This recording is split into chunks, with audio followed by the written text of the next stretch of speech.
বিসমিল্লাহির রহমানির রহিম। আসসালামু আলাইকুম। জনতা রান্নাঘর থেকে সবাইকে জানাচ্ছি শুভেচ্ছা। আশা করি সবাই ভালো আছেন। আজকের একটা নাস্তা রেসিপি করব, সেটা হচ্ছে ডিম দিয়ে নাস্তা। অসম্ভব মজাদার একটি নাস্তা। যাই হোক, সেই জন্য আমি এখানে দিয়ে দিচ্ছি প্রায় 2টা পেঁয়াজ হবে, কুচি করে কেটে নিয়েছি।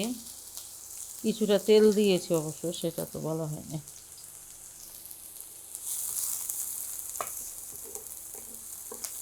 অল্প তেল দিয়ে দেবেন, 1 চামচের মতো। এখানে অর্ধেকটা গাজর, এটা গ্রেট করা আছে, সেটা দিয়ে দিলাম।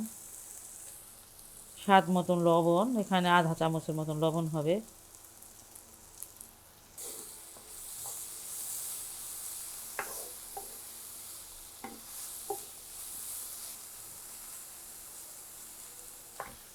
এখানে গ্রিন অনিয়ন কিছুটা দিয়ে দিলাম, এক চামচের মতন হবে।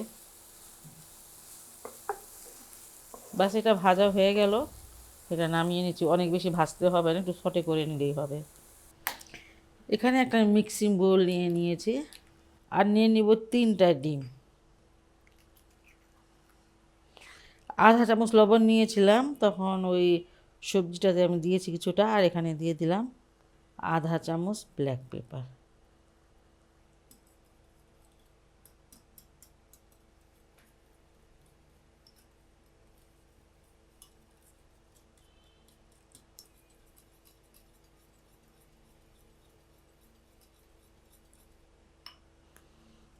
এখানে 3 টেবিল চামচ আছে দুধ, এটা গরুর দুধ, জাল দেওয়া।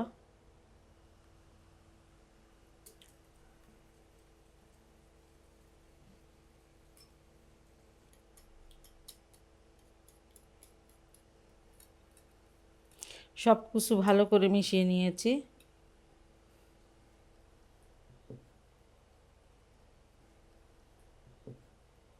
এখানে একটা বেক করার ট্রে নিয়ে নিয়েছি, আর এটা আমি তেল দিয়ে ব্রাশ করে নিয়েছি। সবজিটা আগে একটু দিয়ে দিব। ডিম আর দুধের মিশ্রণটা আমি এটা এখন দিয়ে দিব।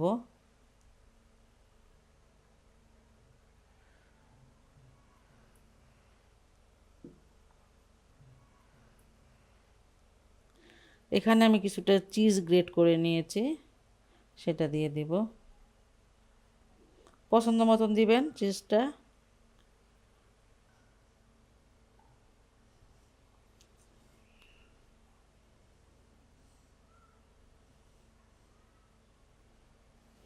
একটু গ্রিন অনিয়ন দিয়ে দিচ্ছে।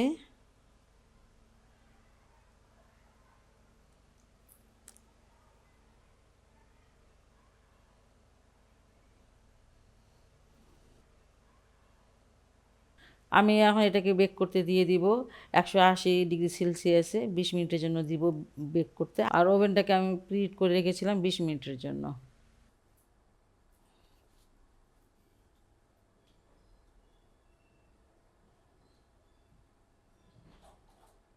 25 মিনিট পর আসলাম আমি, আর নাস্তাগুলো একদম হয়ে গেছে। দেখে মানে দেখে বুঝতে পারতেছেন মাশাআল্লাহ কত সুন্দর হয়েছে। যাই হোক, খুব সহজ এবং হেলদি একটা রেসিপি, বাসায় অবশ্যই এটা ট্রাই করতে পারেন। যদি ভালো লাগে আমার এই রেসিপিটি, তাহলে অবশ্যই অবশ্যই আমার চ্যানেলকে লাইক, কমেন্ট, সাবস্ক্রাইব করতে পারেন। ভালো থাকুন সবাই, সুস্থ থাকুন, নিরাপদে থাকুন, এই দোয়া করি সব সময়। আল্লাহ হাফেজ।